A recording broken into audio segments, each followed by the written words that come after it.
Hello everyone, welcome back to Nimsite. Today, as part of the Australia series, I'm going to talk about things you should do as soon as you land in Australia, like a checklist of items for you to take care of in the first couple of weeks when you land in Australia. In the last video, I spoke about things you should do before you leave to Australia. This is like an extension or the next part of that particular video. There are many more such videos related to Australia based on my personal experience, research, etc. that will be helpful for international students, migrants, or anyone who wants to know more about Australia. You can check those videos out in the Australia playlist. I hope this particular video is also helpful. Let's move on to the video.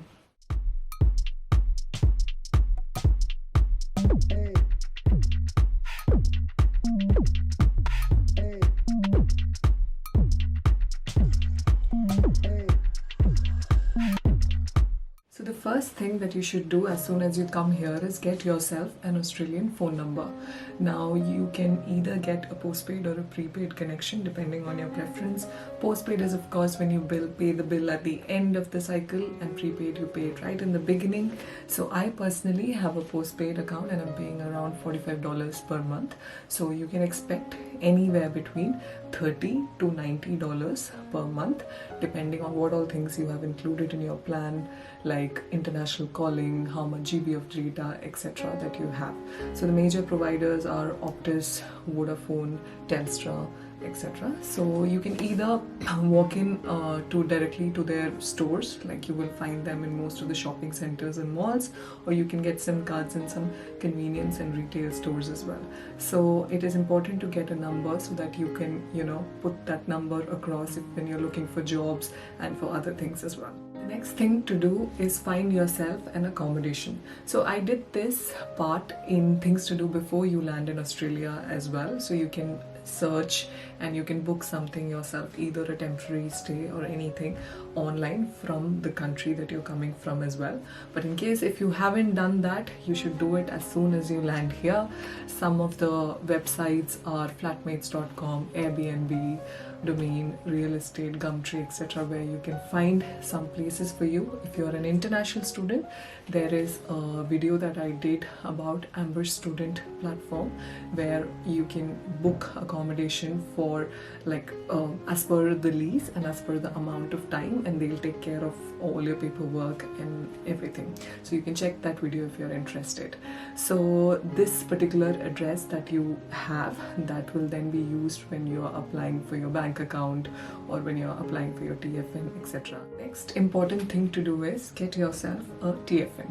TFN is a tax file number. It's a unique identifier that allows you to legally work in Australia. So you can get yourself a TFN through ATO. ATO is the Australian Taxation Office. I'll place the link in the description for you to apply for this TFN. It's a form that you need to fill and you should get it in like a couple of weeks. Now there are two things related to TFN that I want to point out.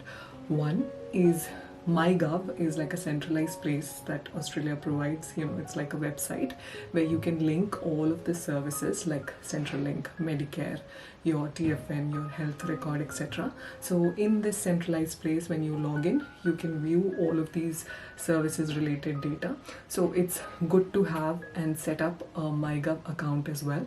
I'll place the link to that also in the description. You can check that out.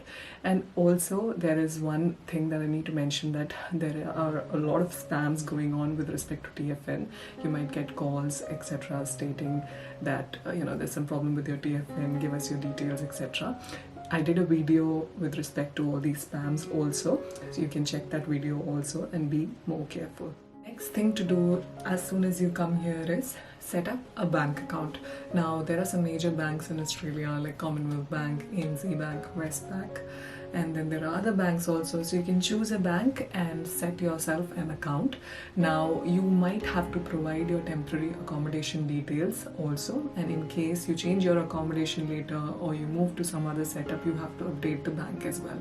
So this is one thing that you can do because you will need it for your job records and other things in future. The final thing on the list is sort your transport card. So for every state and city across Australia, every state has its own public transport card. Like for example, in Melbourne it's called Mikey, in Sydney it's called Opal, I think in Perth it's called Go Card. So every state will have its own card for you to access the public transportation system. So when you enter and exit of that particular transport, you might have to touch on and touch off. That's the term that's used. So it's just, you know, touching your card when you're entering and exiting. Also there is a sort of a docket, there is a sort of thing that is placed on the entry and the exit of the stations. You might have to do that. So it is good to have your transport card set up as soon as you come here.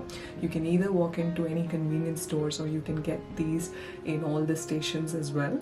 So you don't want to end up paying a heavy fine as soon as you come here, and there are surprise checks that happen in the public transport, in trains, trams, etc. So it is good to set up this. And just one more advice, like if you don't want to access public transport a lot and you want to get your own vehicle, like your own second-hand vehicle, you can get it from Facebook Marketplace. You can go to dealers, or you can also get it in Gumtree. But just one piece of advice, make sure you do a thorough check, make sure everything is fine, because you're paying some amount of money, and especially students and all, they're already coming with so much tensions about how to pay off expenses, etc. So make sure you do a thorough check, ask for them, ask a roadworthy certificate if possible, and also a second piece of advice, or tag someone along who knows more about the market. It would be good to have them.